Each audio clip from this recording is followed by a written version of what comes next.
have to tell you a little confessional as we get started. In spite of the number of groups, large and small, that I've spoken to across the state in the last 2.5 years in my work, some of whom wanted to have me for breakfast, lunch, and dinner, I was just a little bit intimidated about coming to speak to you today. And then when I read the directions for the speakers, I was even more intimidated, right, Billy? But I found a way to put it in perspective. I was a principal for about 10 years, and then I decided I needed to go back to school and get in touch with why I was doing this anyway. So I went back to teach for a while, and I will tell you something, you do not hold a candle to that group of 8th graders on the first week back to school. So I'm very glad to be here today to talk to you about the Reading Mentor Program. It's a governor's priority and initiative that's housed in the Governor's Office of Student Achievement. It is, as the governor would tell you if he were here today, very important that our children learn to read so that they can read to learn. It's very wise for us to invest early in high-quality education so that we're not investing, as we've heard from many speakers today, on the back end in ongoing remediation and interventions that are not as effective. So maybe to put it in a little more personal perspective, take a look at the two people sitting to your left and to your right. The 5 of you, if you were living in the school district served by the Reading Mentor Program this past year, would be one of those 5 of you would be considered to be functionally illiterate as an adult.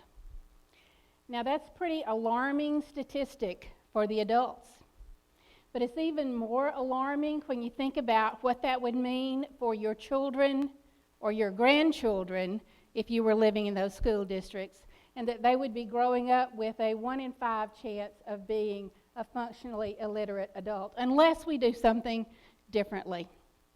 So the governor announced in 2012 the creation of the Reading Mentor Program as a priority initiative. It was funded in the governor's budget approved by the legislature in fiscal year 13 with $1.6 million. That will be going up in fiscal year 14 to close to $2 million so that we will be able to provide some digital learning resources and assessment tools for the program to implement. The CRCT reading data for 3rd grade students was analyzed from 2011, and 50 of the lowest achieving school districts were identified based on that data. The governor issued an invitation to the superintendents of those districts and invited them to participate in the Reading Mentor Program.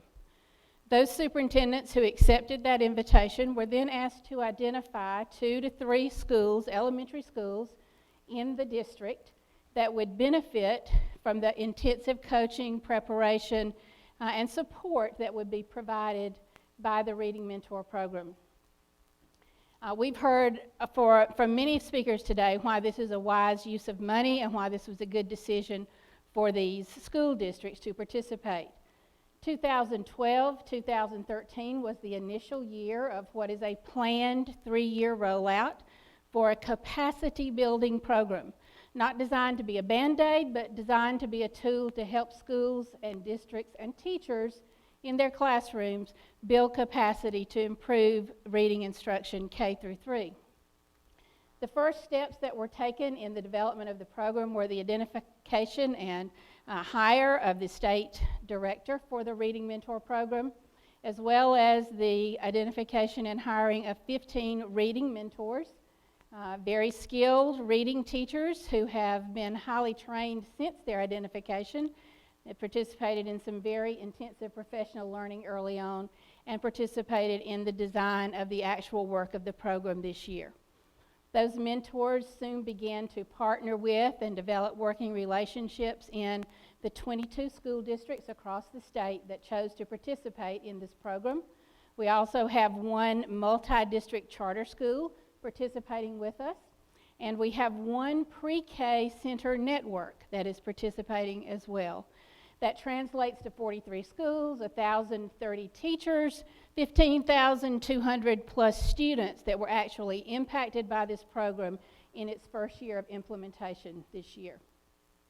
The program identified dibbles as the measure that would provide us with ongoing formative assessment data, as well as benchmark data to help us analyze program impact and the effectiveness of the work.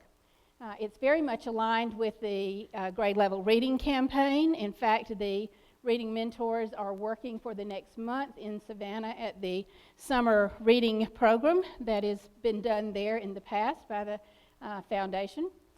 And it is also aligned with the Striving Reader grant program that the DOE has in place. 3 of the districts actually also have Striving Reader grant programs. The program focuses really in 2 areas: providing job-embedded, evidence-based professional learning and intensive coaching for teachers of reading K through 3, as well as providing modeling in the classroom and teaching the teachers to use formative assessment data to inform high-quality, highly effective reading instruction, focusing on those foundational areas, of course, of phonemic awareness, word recognition, fluency, vocabulary development we've heard so much about, and then reading comprehension.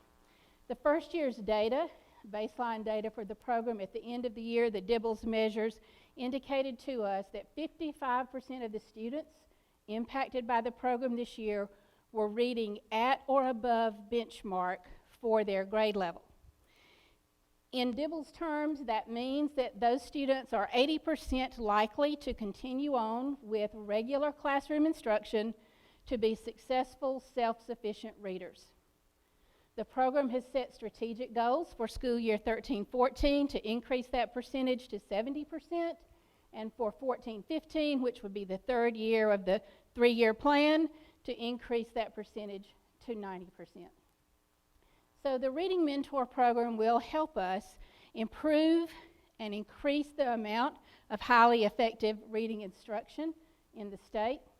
It will help us increase students' confidence in their reading skills and increase their reading proficiency, and help us as a state move closer toward meeting the statewide educational goal of having all students read on grade level by the end of 3rd grade. I'll sum it up by sharing a couple of 6-word poems, and if you weren't here this morning to get this, you're going to have to go back in your handbook and figure it out. But there are 3, and I have my cheat sheet because I hadn't practiced with these as much. 3rd grade reader, graduate on time. Schools must do better, not alone. Partners in the big reading tent together. Thank you for those thoughts.